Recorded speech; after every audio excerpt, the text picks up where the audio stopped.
Fala galera, então chegamos a esse oitavo episódio dessa sexta e última temporada de The Handmaid's Tale.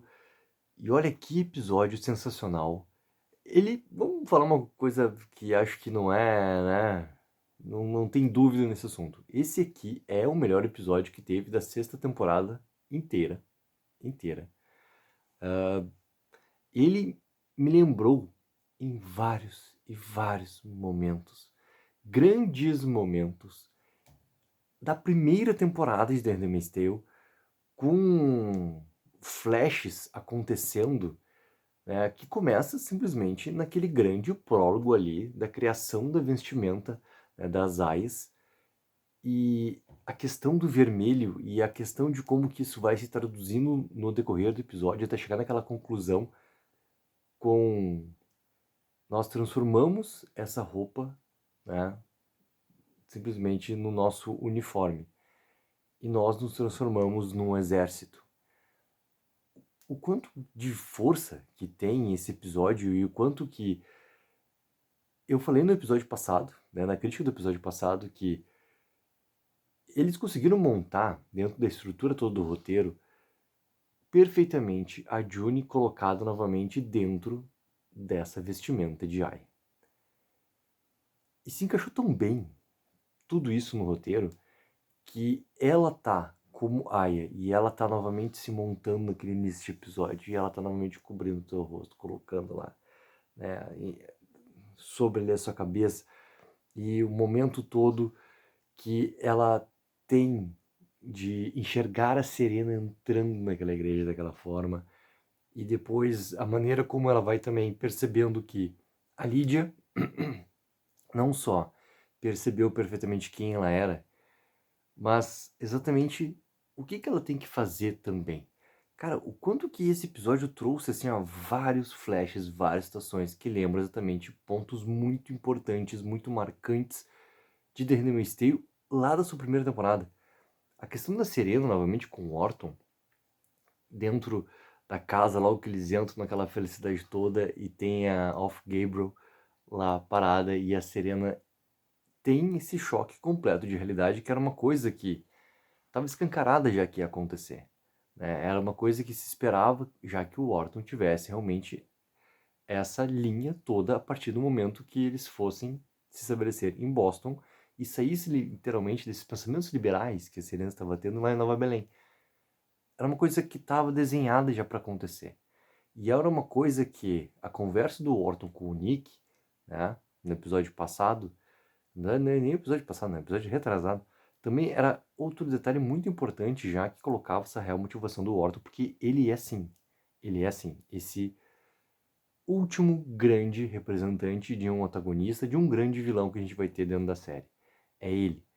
Porque a maneira como o episódio também se constrói em toda aquela cena que tem do Orton com a Serena, também deixa claro a posição da Serena.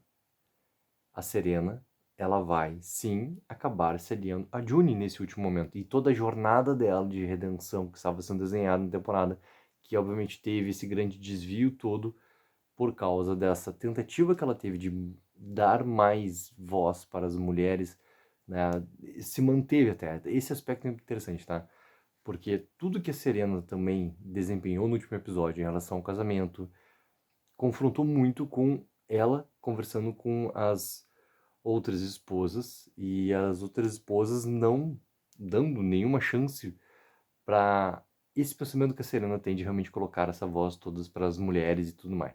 E elas apenas repetindo as coisas dos maridos, comandantes, aquela coisa toda, não tendo uma opinião própria, não pensando exatamente, não se decidindo e muito menos dando atenção a todas as ideias ou esses ideais utópicos, né? Que é a palavra que eu usei muito durante toda essa saga aqui de críticas de The Handmaid's Tale nessa última temporada, ainda voltando sobre Nova Belém, o que poderia se tornar, tudo mais, aquela coisa toda. Então, isso se manteve da Serena nesse episódio aqui, porque quando ela para e vai conversar com as aias, e depois também que ela tem esse confronto todo com Orton, a Serena não deixou de ser realmente essa personagem com essa jornada de uma tentativa de redenção com toda a culpa, com tudo aquilo, onde até ela e o Lawrence têm muitas coisas em comum por causa dessa culpa do momento todo da virada, da transformação, do que eles achavam que Gilead poderia ser e daquilo que o Gilead realmente se tornou. E nunca vai deixar de ser. E o Orton representa muito esse nunca vai deixar de ser. Porque ele sim é um comandante. É exatamente todo o desenho que aconteceu com o Waterford acontecendo novamente aqui com o Orton. É a mesma coisa. A Serena repassando situações lá de trás, novamente aqui. E é forte quando ela pega e coloca lá, vai, né, retirar um dedo meu, vai me bater com a cinta. Situações aquelas todas que a gente viu também acontecer ali em toda essa trajetória que teve da Serena. Então, aquilo que se tinha, tá, de ideia da Serena, dela tá realmente se colocando ali, deixando-se levar pela tensão, por ser essa rainha de Gilead, pelo poder, por tudo isso, isso não se perdeu, porque ela sim usaria essa posição, isso para realmente conseguir dar ainda mais força para que ela conseguisse fazer o que ela realmente tem de pensamento que deve ser feito e a maneira como deve ser feito dentro de Nova Belém. E tentar fazer com que, né, Gilead passe por essas reformas e transformações. Desculpa, galera, que eu tô gripado, então começa a puxar à medida que eu vou falando, tá? Ela não deixou, ela não perdeu isso. Então, a Serena, ela vai, sim, nesses 2 próximos episódios, obviamente que já no 9º episódio, que é o penúltimo dessa série aqui, ir já para o lado da June. Porque não existe outro caminho para ela ficar ao lado do Orton, ou muito menos do lado de Gilead. Porque esse episódio também, né, a força toda da June, cara, é a June com aquela essência toda que a gente aprendeu a amar durante toda a série. Toda a essência, cara. A maneira como ela transforma a tia Lídia nessa aliada também prepara, obviamente, a tia Lídia não só para estar ao lado delas, mas principalmente para a história que vem depois em relação aos testamentos, tá? Mas voltando até um ponto da tia Lídia que é muito importante que eu adorei nesse episódio. Primeiro, deixa eu botar uma gaveta do que eu não gostei. A tia Lídia, ela aparece do nada. Eu sei que a tia Lídia, eu sei que isso é de se esperar dela, porque ela tem esse sentimento do algo errado poder estar acontecendo. Então, ela aparecer ali do nada faz sentido nesse ponto. Mas a reunião era muito importante também, né, para aquilo que ela gostaria. Então, obviamente que o Lawrence fez todo esse movimento ali, coordenado com a June, aquela coisa toda, com a Phoebe, né, tia Phoebe, querida tia Phoebe, para conseguir tirar a tia Lydia dali e principalmente tirar esse perigo que ela realmente representa no episódio.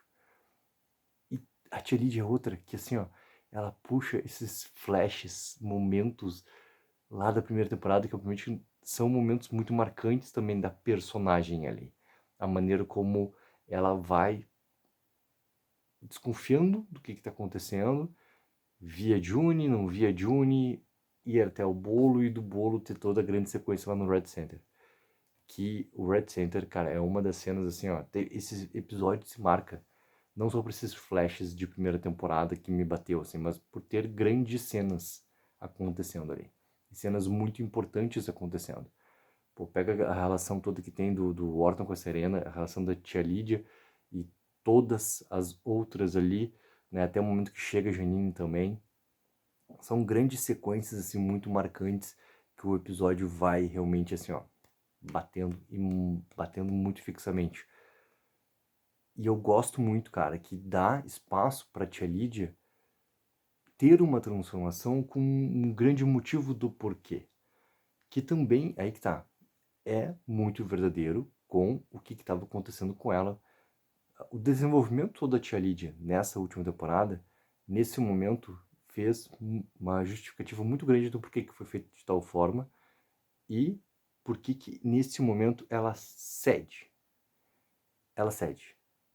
E ela realmente liberta, né, as suas meninas ali.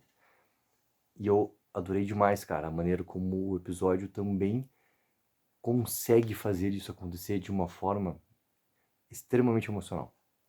Porque a chegada definitiva ali da June, né, o que se esperaria? Cara, o confronto porque o confronto é algo que entre essas duas aconteceu por diversos momentos. E era realmente algo óbvio até para acontecer. E eu gosto como isso vai se revertendo, né? E a situação ela vem logo depois do que a June faz com o Bell. E eu errei, né? Porque eu coloquei muito que o Bell teria, sim, seu fim. Não teria como ter outra forma. Ele, sim, seria executado, né, nesse começo todo de revolução já. Mas eu errei que eu achei que era pelas mãos da Janine. Não pelas mãos da June. E foi muito bom. Foi muito bom, porque funcionou demais aquela cena ali. Né? June Osborne, oi, prazer. Pá, e o acontecido. Eu gosto que a brutalidade tá muito presente também no que é The Handmaid's Tale. The Handmaid's Tale ele não é brutal apenas no discurso ou nessas cenas mais fortes. Ele é brutal em tudo, em tudo. E isso se perdeu um pouco no decorrer das temporadas, né? E nesse momento final, eu acho muito importante que eles conseguem fazer emergir novamente toda essa brutalidade. É óbvio que a primeira parte dessa temporada, ela teve um ritmo muito mais cadenciado, digamos assim. As coisas demoraram um pouco mais para acontecer até. Só que agora que a gente tá chegando nesse ápice, ainda tem mais 2 episódios, ele tá conseguindo emergir e esse episódio ele se solidifica como, cara, um dos melhores que eu me lembro assim da série e ao mesmo tempo ele se solidifica como esse grande crescente também em todo esse ritmo, cara. A quantidade de elementos importantes que aconteceram durante esse episódio. E a revolução não só ela começou, mas o que a gente tem já montado, que é as mortes ali dos comandantes já foram acontecendo, né, sucessivamente. E o quanto que vai ter também agora de resposta para essa rebelião. Porque por mais que a tia Lídia, né, tenha se virado, por mais que muitos comandantes tenham sido mortos, o Orton, por exemplo, que é também, né, por esse motivo também, esse principal antagonista, principal vilão, é obviamente que isso vai vir numa resposta muito grande também. Né, e essa caçada toda ela vai acontecer também. E olha que a gente não está nem chegando próximo, né, de um assunto chamado Hannah. Não estamos nem chegando próximo de um assunto chamado Hannah. Não aumentamos ainda o escopo do que o Mayday vai fazer também. Então, essa parte toda desse confronto, obviamente que ele vai também estar num crescimento. Tem muita coisa para acontecer. Se prepare que vai ser também assim, ó, não só essa batalha toda entre, né, a Revolução e Gilead, mas também muitas partes extremamente emocionais vão acontecer. A parte da Julie parada atrás do Nick, ali tu já espera que sim, vai ter obviamente, né, essa nova parte de ter um encontro entre os dois, isso é óbvio que vai acontecer. A gente tem essa questão também, olha os símbolos, né? A gente tá novamente em Boston, o quanto que é importante também, o quanto, cara, que a série ela acerta demais nesse momento final de, de, de, de sua vida, de trazer esses elementos todos acontecendo novamente para um lugar onde tudo realmente começou, com essa força toda tão forte de contar essa história. É um episódio, assim, ó, fenomenal, chamado Êxodos, né, inclusive, e todo o voice-over da June no começo e da June no final, conversando entre si também, olha, roteiro, cara, muito bem feito. Que 8º episódio foi esse? Acredito que, né, nos 2 próximos, se eu não me engano, um deles é dirigido também pela Elizabeth Moss. E eu acho que ela vai fazer um trabalho, cara, que vai ser muito além do um trabalho de direção. Porque vai ser um trabalho que ela vai colocar um peso muito grande do que significa também The Handmaid's Tale. Pela visão também, não só da diretora, mas pela visão também da protagonista. E quero muito, cara, muito, muito, muito que esse final aqui, ó, faça jus ao que é The Handmaid's Tale e a importância que teve essa obra acontecer. E acho que eles estão no caminho assim, ó, mas muito certo, muito certeiro para conseguir chegar nesse grande objetivo. E eu começo até a tirar um pouco de peso, o quanto que esse episódio também ele é bom nesse sentido para mim, por exemplo, quanto espectador. Eu tirei um pouco de peso, de medo principalmente, sobre cara, prepararem apenas elementos ali para os testamentos. Não, cara. Por mais que as críticas americanas já tenham falado, né? Que eu fiz até um vídeo aqui antes da estreia da temporada, que obviamente que muitas coisas iam ficar em aberto, que muitas outras tantas sim já teriam uma resposta final, seriam concluídas, né, na temporada em si, sem deixar as coisas jogadas para os testamentos. O medo, para mim, em relação à spin-off já está anunciada, já está sendo gravada e já está ali tão próximo também de acontecer. Esse medo, para mim, assim, que coisas vão acabar ficando simplesmente assim, ó, empurradas para que fique para depois. Esse medo, para mim, começa a esparecer por causa também do efeito desse episódio aqui. Galera, coloca nos comentários o que acharam sobre esse episódio. Não esqueçam sempre daquela mega ajuda de curtir o vídeo e assinar o canal. Tem muito material saindo da Handmaid's Tale. Estamos nesse momento, cara, que a gente tem que aproveitar muito, que a gente só tem mais 2 episódios dessa série que é tão, vou falar, tão foda, cara. Take 04, viva o sonho aqui.